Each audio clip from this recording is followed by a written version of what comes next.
नमस्कार विद्यार्थी मित्रांनो, सह्याद्री इन्स्टिट्यूटच्या यूट्यूब चॅनलवर सर्वांचं मनापासून स्वागत आहे। बघा, आता लेटेस्ट MPSCची या वर्षीची पहिली परीक्षा झालेली बरोबर। तर ती परीक्षा म्हणजे गेल्या 10 वर्षापासून जे पद प्रलंबित होतं समाज कल्याण अधिकारी गट ब, तर या परीक्षेची जी एक्झाम आहे ती MPSC मार्फत घेण्यात आलेली होती। शेवटची ही परीक्षा 2013 मध्ये झालेली होती बरोबर। तर सध्या ही परीक्षा 2023 मध्ये नियोजित होती, परंतु काही कालावधीसाठी किंवा काही कारणामुळे, आरक्षणाच्या कारणामुळे ती परीक्षा काही वेळ पुढे ढकलली गेलेली होती आणि ती मात्र अखेर 18 ऑगस्ट 2024 रोजी पार पडली। बघा, त्या परीक्षेमध्ये एकूण 20 प्रश्न हे गणित व बुद्धिमत्तेवर आधारित होते।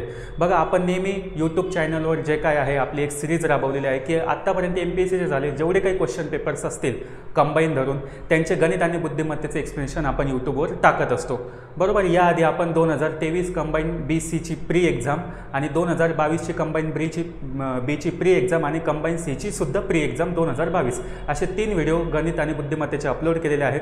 त्यासोबतच आता हा एक व्हिडिओ आज आपण बनवणार आहोत। बघा, समाज कल्याण अधिकारी गट ब या परीक्षेमध्ये एकूण 20 प्रश्न हे गणित आणि बुद्धिमत्तेवर आधारित होते। एकूण 1 तास या पूर्ण पेपरला होता। 100 मार्काचा 100 प्रश्नांचा हा पेपर होता आणि 200 गुण या पेपरला होते।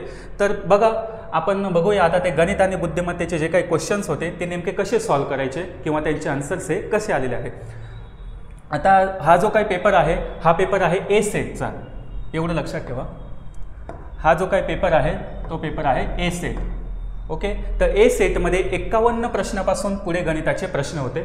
बघूया आता आपण त्या गणिताचे उत्तर काय काय येतील। बघा, सर्वांनी लक्ष द्या।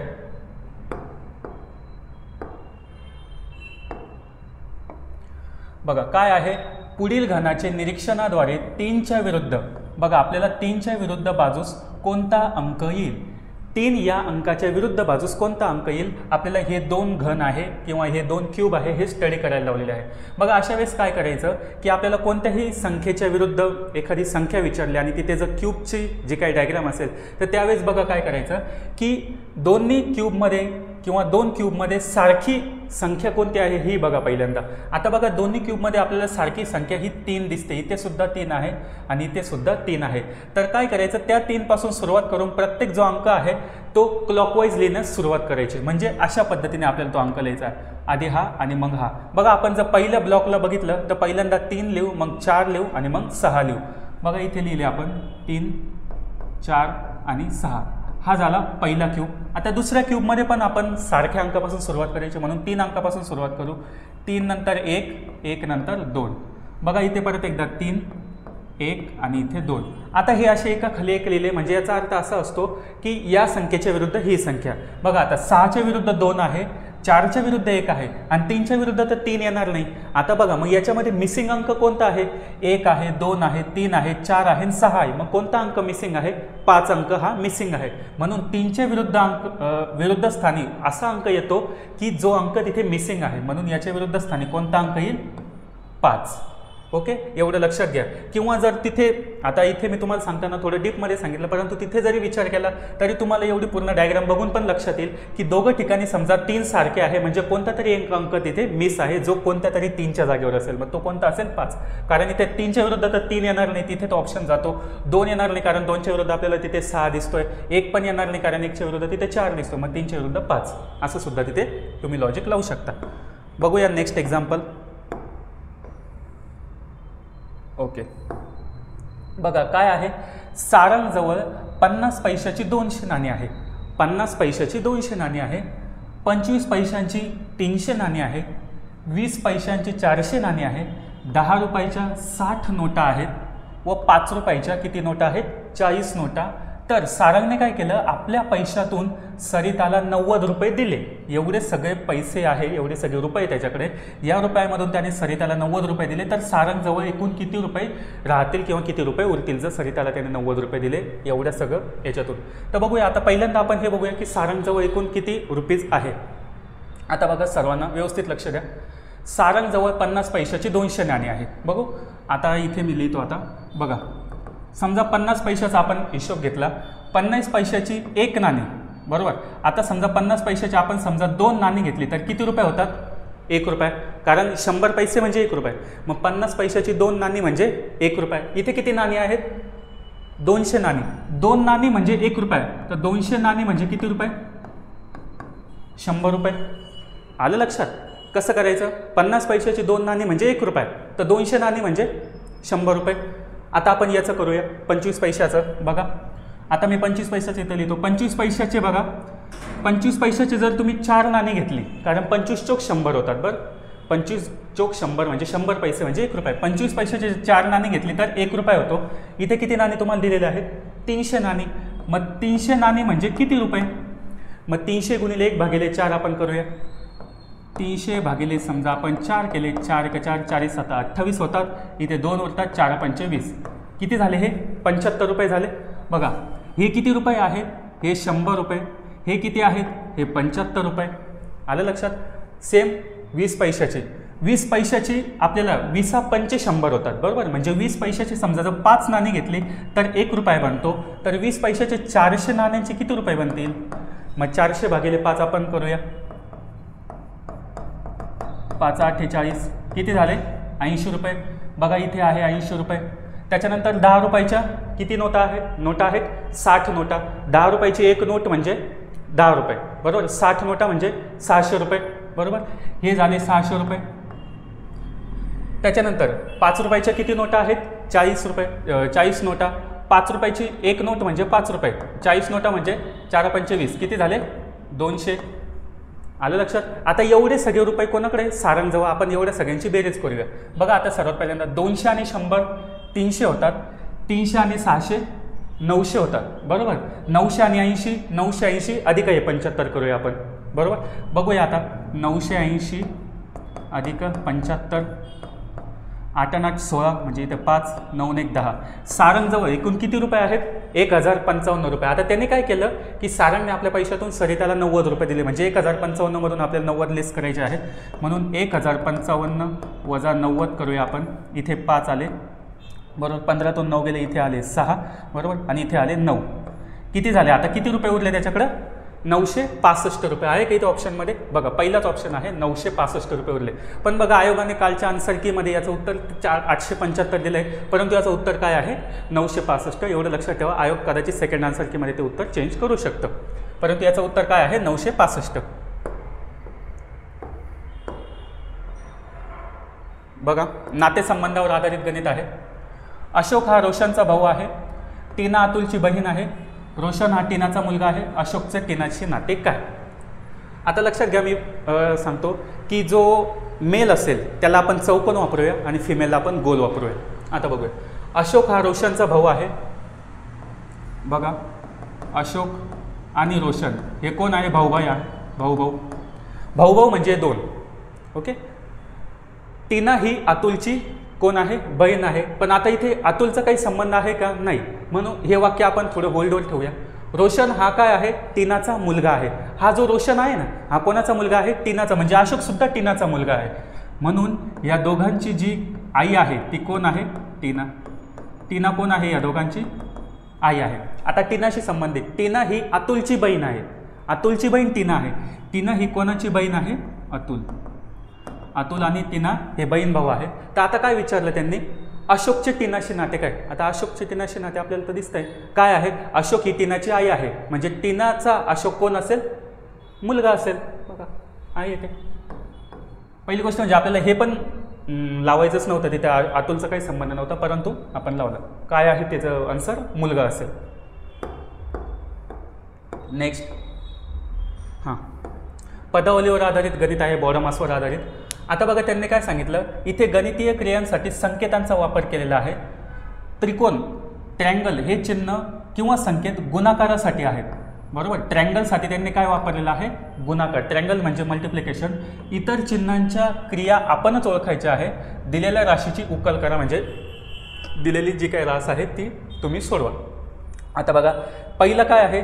4 ट्रँगल 6 आणि गोलामध्ये प्लसचं साईन 3 = 21. आता पहिल्यांदा हे सोडवूया आपण. काय आहे? आता 4 ट्रँगल 6. ट्रँगलच्या जागी आपल्याला काय वापरायचं आहे? गुणाकार.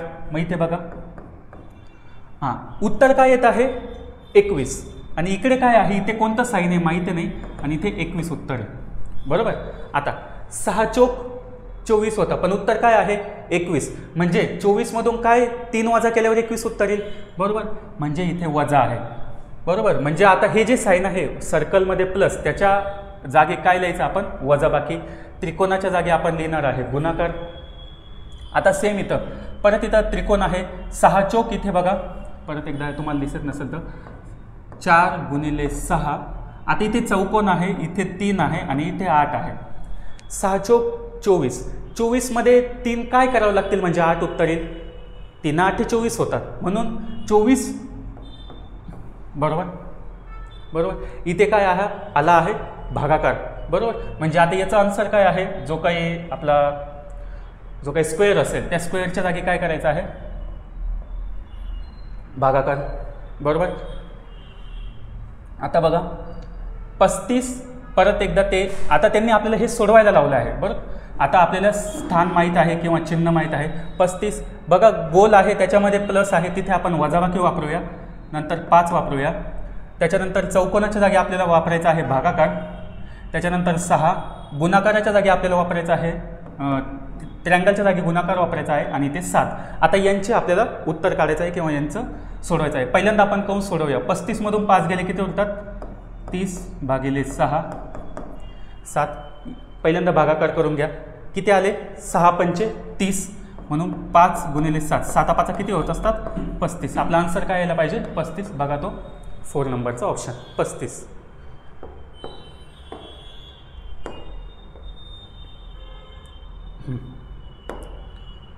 एका टोपलीत काही फळे आहेत, त्यापैकी 8 सोडून सर्व केळी आहेत, 12 सोडून सर्व सफरचंद आहेत, 16 सोडून सर्व संत्रे आहेत. त्या टोपलीत सफरचंद किती आहेत. बघा अशा प्रकारचे ज्यावेळेस तुम्हाला गणित येतात, इथे काही ठिकाणी फळं विचारतात, काही ठिकाणी जे बॉल्स आहेत त्यांचे रंग विचारतात, की 12 सोडून हिरवे बॉल्स आहेत, बाकीचे लाल बॉल्स आहेत वगैरे. असे गणित सोडवण्याची एक पद्धत आहे. बघा काय करा, जेवढ्या काही तुम्हाला संख्या दिल्या आहे तेवढी सगळ्यांची तुम्ही पहिल्यांदा बेरीज करून घ्या. मग आता काय 8 12 आणि 16 यांची आपण पहिल्यांदा बेरीज करूया. बघा 8 12 आणि 16 याच्या व्यतिरिक्त संख्या आहे का लिहिलेल्या नाही. मग 12 × 20, 20 आणि 16 36, हे झालं आहे 36. आता पहिल्यांदा काय करा, हे तुमचा आन्सर नाही आहे, मग काय करा की 36 आणि एकूण किती फळं आहेत, 3 फळे. बघा एक केळी आहे, सफरचंद आहे आणि संत्री आहे. मग एकूण जेवढे फळं आहेत ते 1 प्लस करा, म्हणजे एकूण 3 फळं आहे, तर 36ला भागाकार 2 करा. एकूण 3 फळं आहेत तर 36ला भागाकार 2 करा. जर 4 फळे असते तर 36ला 3 ने भागाकार केला असतं. लक्षात ठेवा, जेवढ्या वस्तू आहेत त्याच्यातून 1 वजा करा आणि तेवढे भागिले करा. मग 36 भागिले आपण किती करणार आहे 2. याचं उत्तर आलं आहे 18. आता हे जे 18 आहे ना, हे 18 म्हणजे एका टोपलीत एकूण फळे. जर तुम्हाला प्रश्न असा विचारला असता की टोपलीत एकूण फळे किती आहेत, तर काय आहे 18 फळे हे एकूण टोपलीत आहेत. आता तुम्हाला हे गणित पण कसं सॉल्व्ह करायचं हे समजलं. आता याच्या पुढची पद्धत त्यांनी विचारली आहे. काय विचारलं आहे की त्या टोपलीमध्ये एकूण सफरचंद किती आहे. आता बघा सफरचंदाचा उल्लेख केलेलं कुठं आहे का, काय आहे त्यांनी 12 सोडून सर्व सफरचंद आहेत. मग 18 मधले 12 जर सोडले तर सर्व सफरचंद आहे, म्हणून 18 मधून आपण जर 12 वजा केले तर सर्व सफरचंद म्हणजे एकूण किती सफरचंद आहेत 6 आहे का आपल्याला. ओके, त्यांनी काही पण विचारू द्या. मग केळी विचारले असते तर 18 मधून 8 वजा केले असते, 10 केळी असते. लक्षात आलं. आता बघा हे सोडवूया. समजा भरतच्या घड्याळात 2:42 झाली. ओके, अशा वेळी तास काटा व मिनिट काटा कोणत्या दिशेने व कोणत्या कोनात असेल. कोणत्या दिशेने व कोणत्या कोनात असेल. काय 2:42. आपण पहिल्यांदा ते घड्याळ काढून घेऊ. बघा थोडा वेगळाच सर्कल आला तो, पण ठीक आहे. हा 1 आहे, हा 2 आहे. ओके, आणि त्यांनी काय सांगितलं आपल्याला इथे पहिल्यांदा करून घेऊ, पण लक्षात ठेव. आता त्यांनी काय सांगितलं 2:42 म्हणजे हा जो छोटा काटा असेल आपला तो इथे असेल. 2:42 म्हणजे 40 मिनिटाच्या 2 मिनिटं पुढे, म्हणजे जो काही 8वर काटा असेल त्याच्या इथे काटा मोठा झाले. हे झाले 2:42. इथे 2 आहे, इथे 3 आहे, इथे 9 आहे, 8 आहे. हे झाले 2:42. आता त्यांनी काय विचारलं की अशा वेळी तास काटा मिनिट काटा कोणत्या दिशेने व कोणत्या कोनात असेल. बघा तास काटा व मिनिट काटा आपल्याला विरुद्ध बाजूने दिसत आहे, म्हणजे पूर्व पश्चिम बाजूने दिसत आहे.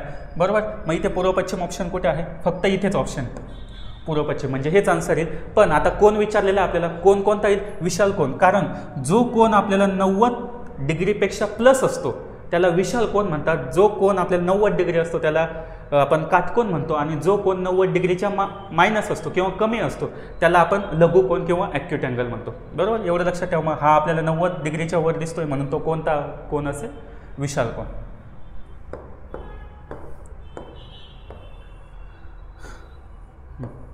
ठीक, बघ व्यक्ती, आता हे विधान आणि अनुमानाचं गणित आहे. आपण ज्यावेळेस कंबाईनचे गणितं सोडवून घेतले त्यावेळेस पण अशा प्रकारचे गणितं सोडवलेले आहेत. व्यक्ती अंतर्गत कौशल्य म्हणजे व्यक्तीच्या आतमधले असलेले कौशल्य, हे पहिल्यांदा तुम्हाला समजलं पाहिजे. व्यक्ती अंतर्गत कौशल्य म्हणजे जे आपल्याला जन्मजात किंवा आपल्या आईवडिलांकडून, आपण राहणाऱ्या समाजाकडून आपल्याला ज्यावेळेस आपल्या अंतर्मनात जे कौशल्य निर्माण होतात त्याला व्यक्ती अंतर्गत कौशल्य म्हणतात. बाबतची खालील विधाने वाचा व योग्य पर्याय निवडा. आता व्यक्ती अंतर्गत कौशल्य. विधान 1, मानवी जीवनाच्या प्रत्येक क्षेत्रात व्यक्ती अंतर्गत कौशल्य आवश्यक आहेत. ऑब्वियस, ही गोष्ट बरोबर आहे. तुम्ही आता कोणत्याही क्षेत्रात, समजा आपण पकडू की आपण सगळेजण स्पर्धा परीक्षेमध्ये करिअर करण्याच्या दृष्टीने इथे आपण अभ्यास करत आहोत, तर त्याच्यामध्ये व्यक्ती अंतर्गत कौशल्य प्लस आपलं अभ्यास, एवढं सगळ्यांची सांगड घालून आपल्याला तो पेपर सोडवायचा असतो. बरोबर, आता तुम्हाला तर माहिती आहे की पेपरमध्ये 100 प्रश्न असतात, त्याच्यातले 40 ते 45 प्रश्न आपल्या अभ्यासावर असतात, आणि बाकीचे जे काही प्रश्न असतात ते आपल्या अंगातले असलेले कौशल्य, आपला कॉमन सेन्स किंवा आपण प्रश्नांना टॅकल करण्याची जी काही पद्धत आहे त्याच्यावर आधारित असतात. म्हणजे आपल्यामध्ये तो गुण पाहिजे की आपल्याला हे उत्तर येऊ शकतं का, किंवा ही घटना घडू शकते का त्या ठिकाणी, अशा प्रकारचा आपल्याला अंदाज लावता आला पाहिजे. त्याला म्हणतात व्यक्ती अंतर्गत कौशल्य. मग बघा, मानवी जीवनाच्या प्रत्येक क्षेत्रात व्यक्ती अंतर्गत कौशल्य असं प्रत्येक क्षेत्रात आहे. बरोबर, ती आवश्यक आहे, म्हणजे पहिलं विधानसुद्धा राईट आहे. दुसरं आहे, व्यक्ती अंतर्गत कौशल्य असल्याशिवाय प्रशासकीय अधिकाऱ्याला लोकहित साधता येत नाही. हे सुद्धा विधान बरोबर आहे. आता बघा, व्यक्ती अंतर्गत कौशल्य म्हणजे समजा तुमच्यात जर तुम्ही समजा आपण एखादा उपजिल्हाधिकारी किंवा जिल्हाधिकारी अशा पद्धतीचं एक्झाम्पल घेऊ. ज्यावेळेस तुम्ही अशा पद्धतीचं एक्झाम्पल घेता आणि त्यावेळेस तुमच्यासमोर एखादा गरीब कुटुंब असेल किंवा जो काही व्यक्ती असेल ज्याला खरंच गरज आहे, सरकारी योजनांची गरज असेल किंवा एखाद्या स्कॉलरशिपची गरज असेल किंवा त्याच्या शेताशी काहीतरी समस्या असतील किंवा तो अनाथ असेल, त्याच्या स्कीमशी काहीतरी समस्या असेल, तर तुम्हाला त्याच्याविषयी वाटणारी करुणा किंवा दयाभाव जोपर्यंत तुमच्या मनात येत नाही तोपर्यंत तुम्ही त्या अँगलला त्याला मदत करू शकणार नाही. बरोबर, कारण आपल्याला ज्यावेळेस त्याचं दुःख कळेल त्यावेळेसच आपण त्याला त्यांच्या काही सुविधा असतील किंवा त्याच्यापर्यंत पोहोचणाऱ्या ज्या काही योजना असतील त्यांचा आपण लाभ घ्यायला त्याला सांगू. हां, याच्यामध्ये अभ्यास तुम्हाला गरजेचा आहेच, मी असं म्हणत नाही की अभ्यास नाही, फक्त तुम्हाला अंतर्गतच कौशल्य पाहिजे. परंतु इथे काय सांगितलं की प्रशासकीय अधिकाऱ्याला लोकहित सांगितलं, लोकहित साधता येत नाही. आता लोकहित साधण्यासाठी प्रशासकीय अधिकारीच झालं पाहिजे का, असं काही नाही. आपण बाहेर प्रशासकीय अधिकारी जे नाही आहे ते सुद्धा लोकहितच साधण्याचं काम करत असतात, जे प्रशासकीय अधिकारी असतात ते सुद्धा लोकहित. म्हणून काय आहे, दोघं विधानं जे काय आहे ते राईट आहे. म्हणून आपला आन्सर काय येईल, 2 नंबरचं विधान, की 1 व 2 बरोबर आहेत.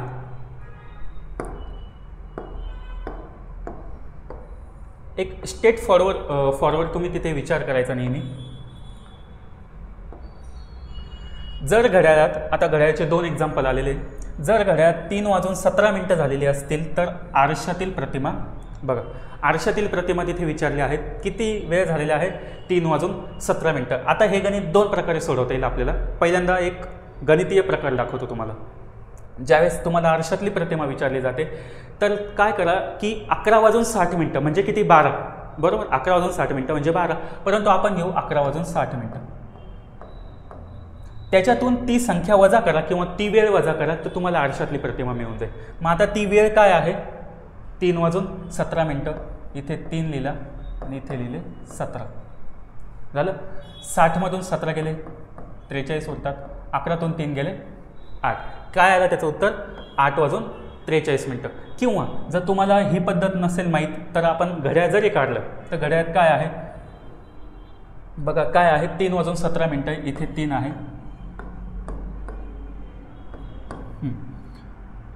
छोटा काटा असा इथे असेल आणि मोठा काटासुद्धा आपल्याला जो काही 3:15 वाजले त्याच्या 2 मिनटे पुढे. बरोबर, कारण 3:17 ना, म्हणजे 3:15च्या 2 मिनटे पुढे, मग तो सुद्धा असाच इथे असेल. बरोबर, आता हे याचं एक्झॅक्ट आरशातली इमेज काय होईल की ही एक्झॅक्ट प्रतिमा जी आहे ती उलटी होईल. म्हणजे आपण बघा आता इथे सोडवतो मी. असं समजा की ही जी आपण उभी रेष काढली आहे ती आरसा आहे. आता एक याच्यातली आरशातली जी काही प्रतिमा असेल ती काय कशी असेल बघा, अशी प्रतिमा निर्माण होईल. म्हणजे काय आहे, 8:45च्या जवळपासची ती गोष्ट आहे. तर याच्यातला तो ऑप्शन बघायचा तुम्ही. 9:17 येणार नाही, 8:17, 8:33, काय आलं 8:43. तुम्हाला जी पद्धत योग्य वाटेल ती बघा. 8:43.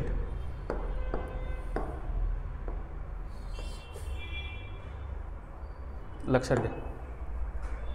ॲडमिनिस्ट्रेशन आणि लव या शब्दातील अक्षरे किती वेगळ्या प्रकारे मांडता येतील. ॲडमिनिस्ट्रेशन आणि लव या प्रकारचे आपल्याला अक्षरे सांगितले आहे. आता बघा, ॲडमिनिस्ट्रेशन आणि लव आपण 2 अक्षरे लिहू इथे. बघा या ठिकाणी सोडवूया आपण. इथे जागा आहे बघा, इथे लिहितो मी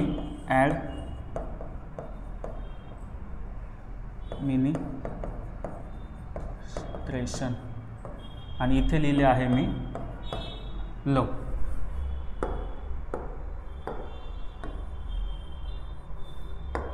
बघा ॲडमिनिस्ट्रेशन आणि लव. आता याच्यामध्ये काय करायचं की लवमध्ये बघा किती अक्षरे तुम्हाला दिसतात आहे, 4 अक्षरे दिसत आहेत बरोबर. अशा वेळेस काय करायचं, ज्यावेळेस तुम्हाला कोणकोणत्या वेगळ्या प्रकारे मांडता येईल अशा प्रकारचे जे गणित आहे त्यावेळेस कोणतंही अक्षर डबल नाही झालं पाहिजे. आता लवमध्ये कोणतंच अक्षर डबल नाही. लक्षात आलं. मग आता 4 लिहा बघा, आणि 4 काय करा, 4 गुणिले 3 गुणिले 2 गुणिले 1 अशा प्रकारे तो गुणाकार करा. म्हणजे काय, 4 गुणिले 3 गुणिले 2 गुणिले 1, 4 3 12, 12 दोन्ही किती होतात 24, 24 गुणिले 24. म्हणजे लव किती अक्षरा म्हणजे किती प्रकारे लिहिता येईल आपल्याला, 24 प्रकारे. आता इथे 24 दुसऱ्या स्थानी पाहिजे, म्हणजे लवच्या ठिकाणी 24. इथे आहे का, नाही, इथे पण नाही आहे. म्हणजे एक तर हे उत्तर असेल किंवा हे उत्तर असेल बरोबर. आता तुम्हाला जरी हे माहीत नसेल तरी पण हे सांगतो की इथे बघायचं की कोणती संख्या ही डबल आहे. उत्तर येण्याचे चान्सेस तेच असतात. कोणती संख्या ही डबल आहे, जे जास्तीत जास्त MPSCचे पेपर सोडवतात त्यांना माहिती आहे कोणती संख्या डबल आहे. आता बघा इथे 21 आहे, 23 आहे, 24 आणि इथे 24. म्हणजे 100% की लवच्या ठिकाणी 24च असेल. म्हणजे तुम्ही हे दोन्ही ऑप्शन जरी कट केले तरी ह्या दोघं ठिकाणी सुद्धा तुम्ही खेळू शकता. म्हणजे तुमचं जे काही आन्सर आहे ते 50-50 येऊ शकतं. 2 आन्सर तुमचे कट होऊ शकतात. आता बघूया आपण ॲडमिनिस्ट्रेशन कशा प्रकारे लिहिलं जातो. आता ॲडमिनिस्ट्रेशन आपण आपली पद्धत काय आहे की कोणतंही अक्षर डबल नको, एकच अक्षर पाहिजे. आता ए आहे 1 2 3 4 5 बरोबर. आता इथे आय आहे, आय लिहू का आपण परत एकदा, नाही. 5 झाले, 6 7 8, ए पण नाही लिहायचं आपल्याला बरोबर. टी लिहिलेलं आहे ऑलरेडी, आय पण लिहिलेलं आहे ऑलरेडी, आणि ओ लिहिलं आहे का, नाही. 9 आणि एन सुद्धा ऑलरेडी आपण कट केलेलं आहे. म्हणजे एकूण किती अक्षर आहे, 9 अक्षर आहे. कारण बाकीचे सगळे अक्षर बघा, आय पण डबल आहे, ए पण डबल आहे, टी पण डबल आहे, आणि एन जो आहे तो सुद्धा डबल आहे. म्हणून ते अक्षर आपण लिहिले नाही. एकूण सिंगल अक्षर किती आहेत, 9. ते सुद्धा अशाच पद्धतीने आपल्याला लिहायचे आहे. म्हणजे 9. मग काय करावं लागेल, 9 गुणिले 8 7 6 5 4 3 2 आणि 1. ह्या सगळ्यांचा तुम्हाला काय करायचं आहे, गुणाकार करायचा आहे बरोबर. आणि या सगळ्यांचा तुम्ही ज्यावेळेस गुणाकार कराल त्यावेळेस तुमचं जे उत्तर असेल ते बघा हे उत्तर आहे, 3,62,880 हे उत्तर तुमचं येणार आहे. तुम्हाला मी पद्धत सांगितली आहे. हा गुणाकार तुम्ही केल्यानंतर त्याचं उत्तर काय येईल, 3,62,880. ओके, हे तुमचं आन्सर आहे. पण तरी तुम्हाला सांगितलं आहे की जरी ही पद्धत माहीत नसेल तरी 2 ठिकाणी तुम्ही खेळू शकता, तेवढं लक्षात ठेवा.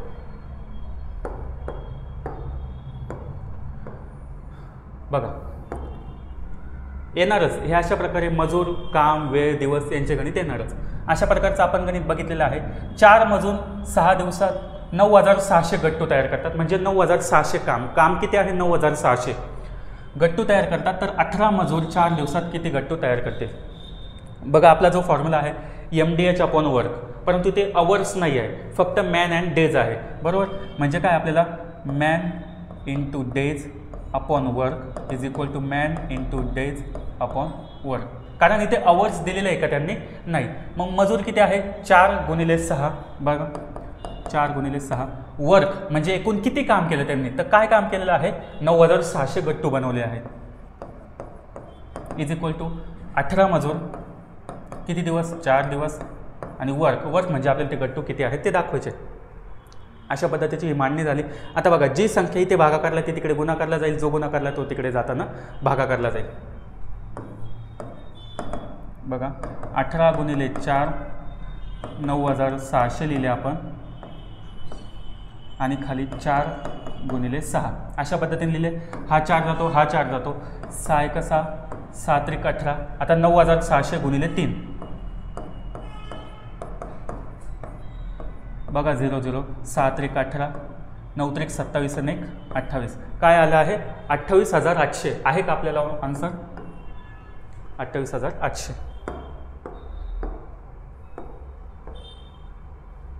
ओके. 2 सलग विषम संख्यांचा गुणाकार 8099 आहे, तर त्या 2 संख्यांपैकी सर्वात मोठी संख्या कोणती? आपल्याला ज्यावेळेस ऑप्शनमधून जायचं असतं त्यावेळेस नेहमी ऑप्शनमधून जात असताना एक तर दुसऱ्या ऑप्शनपासून किंवा तिसऱ्या ऑप्शनपासून तुम्ही जायचं. समजा आपण दुसरा ऑप्शन बघितला, किती आहे 79. आता सर्वात मोठी संख्या विचारली आहे, विषम संख्यांची सर्वात मोठी संख्या विचारली आहे, म्हणून 79 आणि त्याच्या आधीची जी विषम संख्या आहे ती त्याच्यापेक्षा छोटी, म्हणजे 79 गुणिले 77. बरोबर. याला काय करावं लागेल, याला गुणिले तुम्हाला 77 करावं लागतील, याला गुणिले तुम्हाला 89, कारण विषम संख्या तुम्हाला बघायची आहे. आता आपण काय करू, पहिल्यांदा इथे किती आहे 8099. आता मला सांगा 90चा वर्ग, 90 गुणिले समजा आपण 90 केले असं आपण पकडूया, 90 गुणिले 90 केले किती 8100 उत्तर येईल. बरोबर. 90 गुणिले 90 केले तर 8100 उत्तर येईल, म्हणजे ती संख्या 90च्याच आसपास पाहिजे, कारण इथे काय आहे 8099 म्हणजे 8100ला फक्त एक बाकी आहे, म्हणून आपण आपले जास्तीत जास्त चान्सेस काय आहे 91 गुणिले 89. पहिल्यांदा आपण ते करूया. 9 1 9, 9 9 81. बरोबर. 8 1 8, 9 8 किती होतात 72. 9 8 1 9, 8 2 10, 7 1 8. आलं का 8099. काय आहे आपला आन्सर 91. ती संख्या कोणती आहे मोठी 91. फक्त एवढं लक्षात ठेवा की छोटी ही इथे दिलेल्या मोठ्या संख्या आहेत, आपल्याला छोटी संख्या नाही तर तुम्ही 91 गुणिले 93 करा, एवढं लक्षात ठेवा. मात्र आपल्याला छोटी संख्या बघायला लावल्या. बघा नेहमी मी सांगत असतो की तुमचा पेपर आल्या पहिल्यांदा तुम्ही ABCD लिहून घ्यायची असते. बरोबर. प्रश्नपत्रिकेच्या बॅक साईडला सध्या आपण इथे लिहून घेऊया AB.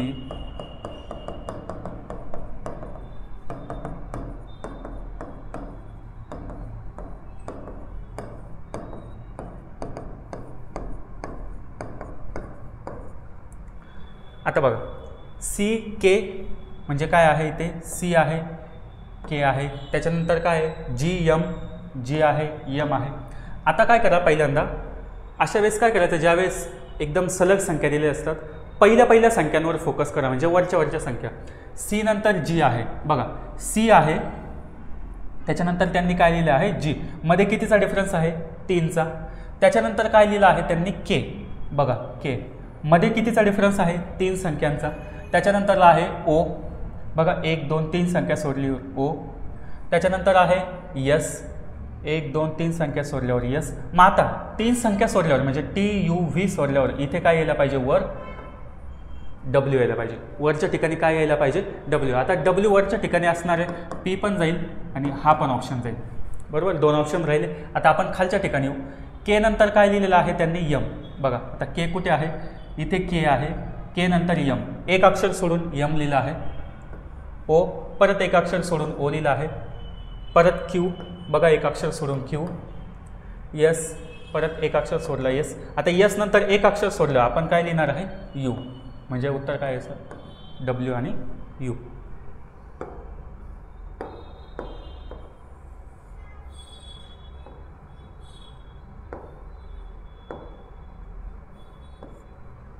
बघा आता लक्ष द्या, इथे सुद्धा एक अक्षरमाला दिलेली आहे CCEFGIILKOM अशा पद्धतीने त्यांनी दिलेले आहे. आता बघा काय करा, एकाड एक अक्षर जर आपण सोडले ABCDE, D सोडला E, F सोडला G, H सोडला I, J सोडला K, L सोडला M, मग M नंतर N सोडला. N सोडल्यावर आपल्याला शेवटी काय यायला पाहिजे O, एक अक्षर सोडून O. आता शेवटी O यायला पाहिजे एक अक्षर सोडून. कुठे आहे इथे, पहिल्यांदा हा गेला, हा जाईल, हा जाईल, कोणता अक्षर आहे RO. बघा एक आड एक तुम्ही संख्या बघा त्या पद्धतीने त्यांनी दिलेलं आहे. बघा आता बघा इथे काय दिलेलं आहे की आपल्याला त्रिकोणाची सर्वात मधली जी काही संख्या आहे ती संख्या तिथे त्यांनी विचारलेली आहे. त्यांनी असं सांगितलं आहे की त्या 3 संख्यांचं असं काही रिलेशन आहे जी मधली संख्या तिथे दर्शवते, म्हणजे या 2 त्रिकोणांचं आपल्याला बघायचं आहे. पहिल्या नजरेत ज्यावेळेस आपण बघूया इथे 64 आहे, 8 आहे, 27 आहे, 343 आहे, 216, 512, 1000, 729. हे सगळं काय आहे आपल्याला घन क्यूब, हे क्यूब दिसत आहे बरोबर. आता पहिल्यांदा इथे बघूया 64. परंतु आता मला सांगा की आपण ज्यावेळेस इथं आपण सर्वात जे काही कडेचे जे काही संख्या आहे तिथे क्यूब दिसतात, परंतु 127 कशाचाच क्यूब नाही आहे, 125 क्यूब आहे 5चा. 5 5 25 5 125. 127 क्यूब आहे का कशाचा नाही. म्हणजे जी काही आपली क्यूबची जी पद्धत आहे ती इथे नाही लागू होणार, कारण इथे 127 आहे बरोबर. म्हणजे काही गणित चुकलं आहे का नाही, हे गणित चुकलेलं नाही आहे. बघा हे गणित कसं सोडवायचं आहे. आता मग काय करा, म्हणजे आपल्याला जो काही क्यूब आहे तो इथे प्रश्नच मिटला, तो नाही लावता येत आपल्याला. मग काय करा, मग एक साधी पद्धत आपण जे नेहमी करतो, बाहेरच्यांची बेरीज करा. 64, 8 आणि 27 यांची बेरीज करूया. 8 आणि 4 12, 12 आणि 7 19, 6 आणि 2 8 आणि 1 9. किती आहे 99. इथे काय आहे 18. 9 अधिक 9 किती झाले 18. 9 अधिक. आता ही पद्धत इथे लावायला पाहिजे, लगेच इथे येऊ नका. ओके, एवढं लक्षात घ्या. कारण बघा काही जणांनी क्यूब लावला असेल आणि इथे नसेल लावलं, डायरेक्ट इथे आले असतील, सो त्यांचं आन्सर हे चुकलं असेल किंवा ऑप्शन नसतो नाही आहे. मग आता लक्षात घ्या 343. आता आपण काय करूया 343ची बेरीज करूया. 343 अधिक 127 216 यांची बेरीज करा. 7 आणि 3 10 आणि 6 होतात 16. 4 आणि 2 6 8 होतात. 3 आणि 2 5 आणि 1 6 होतात. यांची बेरीज करा. 8 आणि 6 14, 14 आणि 6 20 आहे का 20. ओके, मग आपल्याला इथे ते उपयोगात ठरेल. बस तुम्हाला समजलं आहे. 1000 लिहा. 729 512 9 आणि 2 11 2 आणि 2 4 7 5 12 इथे 2 आहेत. ओके, आता लक्षात बरोबर. आता यांची बेरीज करा. 2 आणि 2 4 4 आणि 4 8 8 आणि 1 9 आली बेरीज. अशा पद्धतीने हे सोडवायचं होतं. बघा त्रिकोण मोजायला लावले आहे त्यांनी. आकृतीमधील त्रिकोणांची संख्या ओळखा. आता बघा या त्रिकोणांचे इथे पहिल्यांदा हे सोडवण्याची एक पद्धत आहे. किती भाग दिलेले आहेत 1 2 3 4 अशा पद्धतीने 4 भाग दिलेले आहेत. पहिल्यांदा तुम्ही असं लिहून घ्या 1 2 3 4 इथपर्यंत लिहिलं 4. आता बघा 1च्या समोर 1 1च्या समोर 1 1 अधिक 2 किती झाले 3 3 अधिक 3 किती झाले 6 6 अधिक 4 किती झाले 10 इथपर्यंत लिहिलं. आता यांची बेरीज करा. 3 आणि 1 4 6 आणि 4 10 10 आणि 10 किती होतात 20 20 लिहिलं. आता काय करा पहिली संख्या पण प्लस करा, दुसरी नका करू, तिसरी प्लस करा, चौथी नका करू. म्हणजे काय 6 आणि 1 किती झाले 7 म्हणजे 20 आणि 7 किती झाले ते 27. आपला आन्सर काय असेल 27. पण जर तुम्हाला ही पद्धत माहीत नसेल तर असे डायरेक्ट तुम्ही त्रिकोण मोजले तरी सुद्धा ते 27च भरतात. हे लक्षात घ्या. तरी सुद्धा ते त्रिकोण किती भरतात 27. एवढं लक्षात घ्या. आता इथे बघा JK4 NO9 RS10 VW किती. आता यांनी ऑलरेडी ABCDचे अंक दिलेले आहेत बरोबर. ऑलरेडी ABCDचे अंक दिलेले ABCDचे जे काही अक्षर आहेत ते दिलेले आहेत. आपल्याला तिथे अंकच निवडायचे आहे. इथे काय आहे 4, इथे काय आहे 9. समजा आपण असं पकडलं की हा जो 4 आहे हा आपण 2चा वर्ग पकडूया, 9 3चा वर्ग पकडूया. परंतु 10 मात्र कशाचाच वर्ग नाही, 10 कशाचाच वर्ग नाही, त्याच्यामुळे वर्गाची तिथे व्हॅल्यू येणार नाही. समजा इथे आपण पकडलं की 2 गुणिले 2 4 होतात आणि इथे काय आहे 3 गुणिले 3 9 होतात. 2 गुणिले 2 4 3 गुणिले 3 9. मग तसंच आपण समजा इथे घेतलं तर काय आहे 5 गुणिले 2 किती झाले 10. मग इथे बघा 2 नंतर इथे पहिल्यांदा काय घेतलं आहे 3. मग 5 नंतर आपण काय घेऊया 6. इथे 2 नंतर काय घेतलं आहे 3. मग 2 नंतर इथे सुद्धा आपण काय घेऊया 3. 6 त्रिक किती झाले 18. आता उत्तर हे 18 आहे. आयोगाने सुद्धा हेच उत्तर दिले आहे, त्याची पद्धत पण हीच असेल. परंतु इन केस समजा चेंज केलं तर उत्तराच्या मध्ये अजून सुद्धा एक डाऊट निर्माण होऊ शकतो की तो डाऊट असा आहे. समजा इथे 2 गुणिले 2 4 आहे, 3 गुणिले 3 9 आहे. आपण असं समजलं की पहिल्या संख्येला गुणिले 2 केलं, दुसऱ्या संख्येला गुणिले 3 केलं. मग समजा इथे जसं केलं की 5 गुणिले 2 6 केले, बरोबर. 5 गुणिले 2 समजा 6 केले, तर त्याच्या जी काही पुढची संख्या आहे ती सुद्धा 5 त्रिक किंवा 5 त्रिक 15 किंवा समजा आपण असं केलं की 2 गुणिले 5 असं सुद्धा तिथे आन्सर येऊ शकतं. 2 गुणिले 5, मग समजा आपण 2 गुणिले 8 किंवा 2 गुणिले 6 काही पण आन्सर येऊ शकतं. कारण इथे आन्सर बघा, इथे 16 सुद्धा आन्सर येऊ शकतं, 14 सुद्धा, 12 सुद्धा आन्सर येऊ शकतं, हे लक्षात घ्या. परंतु आयोगाने जे काय उत्तर दिलेलं आहे, 18 उत्तर दिलेलं आहे, त्याचा आन्सर जे काय आहे ते अशाच पद्धतीने काढा. 2 गुणिले 2 3 आहे, 3 गुणिले 3 9 आहे. मग इथे एक अंक घेतला, इथे पण एक अंक घेतला, सेम इथे केलं. मग 5 गुणिले 2 10, 6 गुणिले 3 18, हे तिथे आन्सर आहे. बघा, याचं आन्सर वेगळं पण असू शकतं किंवा आयोग तेच उत्तरसुद्धा ठेवू शकतं, परंतु सध्या मात्र त्याचं आन्सर काय असेल 18, एवढं लक्षात घ्या.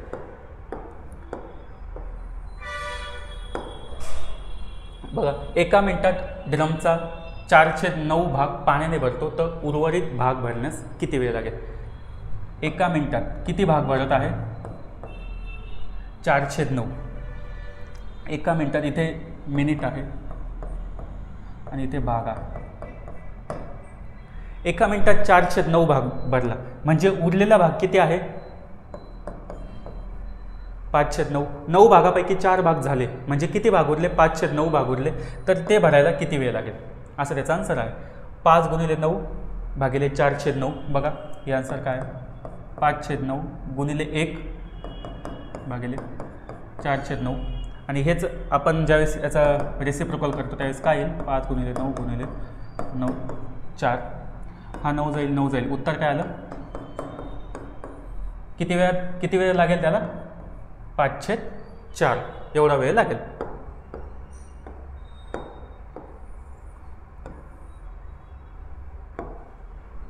आकृतीत दर्शवल्याप्रमाणे गोलाकार टेबलाच्या भोवती 8 व्यक्ती सिटिंग अरेंजमेंटचं गणित आहे. बघा, MNOPQRST बसलेले आहेत. त्यांचे तोंड टेबलाच्या एक्झॅक्ट मध्याकडे आहे. जर त्यांनी आपले स्थान 3 जागा घड्याळाच्या विरुद्ध दिशेने सरकवले. 3 जागा काय करायच्या आहे? घड्याळाच्या विरुद्ध दिशेने सरकवायच्या आहे. तर खालीलपैकी कोणतं विधान काय आहे सत्य? आपण पहिल्यांदा ते 3 स्थान जे आहे ते पहिल्यांदा घड्याळाच्या विरुद्ध दिशेने काय करू? दाखवून देऊ. 1 2 3 4 5 6 7 8. 8 जण आहेत. आता पहिल्यांदा आपण O पासून सुरुवात करूया. 3 अंक मागं सरकवायचे आहे, म्हणजे 1 2 3, म्हणजे टीच्या जागेवर O येईल, बरोबर. इथे O, बरोबर. मग N बघा, N पण इकडे येईल मागे, M पण इकडे मागे येईल, बरोबर. त्याच्यानंतर T सुद्धा इथे खाली येईल. त्याच्यानंतर बघा S, आपण अशा प्रकारे जातोय. R, त्याच्यानंतर Q, P. घड्याळाच्या काट्याच्या विरुद्ध दिशेने, म्हणजे तिकडच्या उलट्या दिशेने आपल्याला ते सरकवायचे आहे. आता हे सर्व झाल्यानंतर त्यांचे सर्व तोंड इथे सेंटरला आहेत. तर खालीलपैकी कोणतं विधान सत्य आहे? यांचे तोंड पश्चिमेकडे असेल. बघा, यांचं जे काही तोंड आहे तो इथे बघतोय ना, म्हणजे यांचं तोंड कुठे आहे? पूर्वेकडे. पहिलं विधान चुकलं. पीचे तोंड दक्षिणेकडे असेल. बघा, पी हा दक्षिणेकडे बघतोय, म्हणजे हेच विधान काय आहे? राईट आहे. पण पुढचं बघायची गरज नाही. तरी आपण बघितलं, समजा आरचे तोंड पूर्वेकडे आहे. बघा, आर इकडे बघतोय, तो पश्चिमेकडे बघतोय, हे पण विधान गेलं. ओचे तोंड उत्तरेकडे आहे. बघा, ओ इकडे बघत आहे, त्याचं तोंड जे आहे ते आग्नेयेला आहे, त्याच्यामुळे ते पण विधान गेलं. काय आहे? पीचे तोंड दक्षिणेकडे, दुसरं विधान राईट आहे.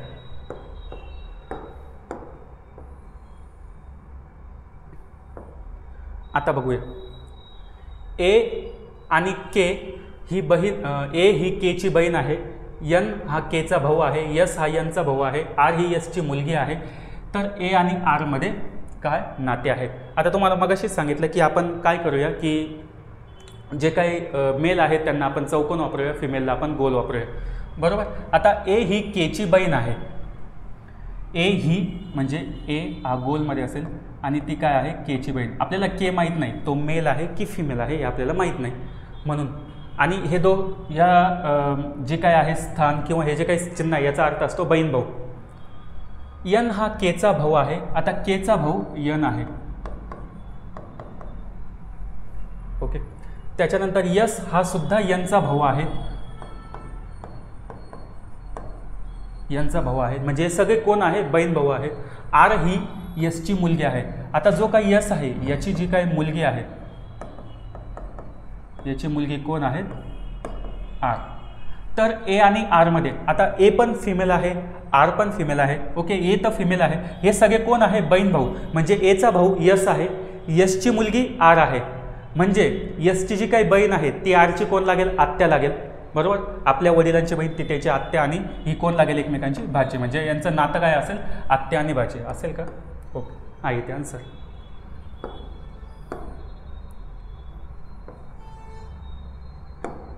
एका रेल्वे स्टेशनच्या रुळाच्या बाजूला विजेचे खांब प्रति 40 मीटर अंतरावर एक याप्रमाणे लागलेले आहेत. म्हणजे 2 खांबांमधलं अंतर जे काय ते 40 मीटर आहे. एक प्रवासी त्याच्या जवळून गाडी जात असताना खांब मोजतो. सदर गाडीचा वेग 50 किलोमीटर प्रति तास असेल तर 3 तासात त्याने किती खांब मागे जातील. एका तासाला गाडीचा वेग किती आहे, 50 किलोमीटर, तर 3 तासाला किती असेल तो 150 किलोमीटर, बरोबर. आपल्याला हिशोब 3 तासाचा दिलेला आहे, म्हणजे 3 तासात तो किती जाणार आहे, 150 किलोमीटर, बरोबर. त्या 150 किलोमीटरमध्ये त्याने किती खांब मोजले असा त्याचा अर्थ आहे. आता 2 खांबांमधलं अंतर किती आहे, 40 मीटर. म्हणजे आपल्याला जे काही डिस्टन्स आहे ते मीटरमध्ये आहे, परंतु इथे काय आहे, किलोमीटर. मग आता किलोमीटरचं मीटरमध्ये करताना आपण 3 शून्य एक्स्ट्रा देत असतो. म्हणजे मग आता बघा 150वर आपण समजा 3 शून्य दिले, हे झाले आहे मीटर. ओके, तर त्यांनी काय सांगितलं, 40 मीटरवर एक खांब आहे. मग हे काय 1,50,000 किती खांब असतील. मग काय करायचं, याला फक्त भागेल तुम्हाला काय करायचं आहे, 40 करायचं आहे. हा गेला, हा गेला, बघा 4 एका 4, 4 त्रिक किती होतात 12, त्याच्यानंतर 3 उरले, 4 7 28, 2 उरले, 4 25 आणि 0. काय आहे, एकूण किती खांब मागे जातील, 3750. हा पहिला ऑप्शन. ओके, सर्वांच्या लक्षात आलं असेल. बघा आत्ता जो काय आपण पेपर बघितला आहे तो समाज कल्याण अधिकारी गट ब चे सर्व गणित आणि बुद्धिमत्तेचे एक्झाम्पल कशा प्रकारे सॉल्व्ह करायचे होते ते आपण इथे बघितलेलं आहे.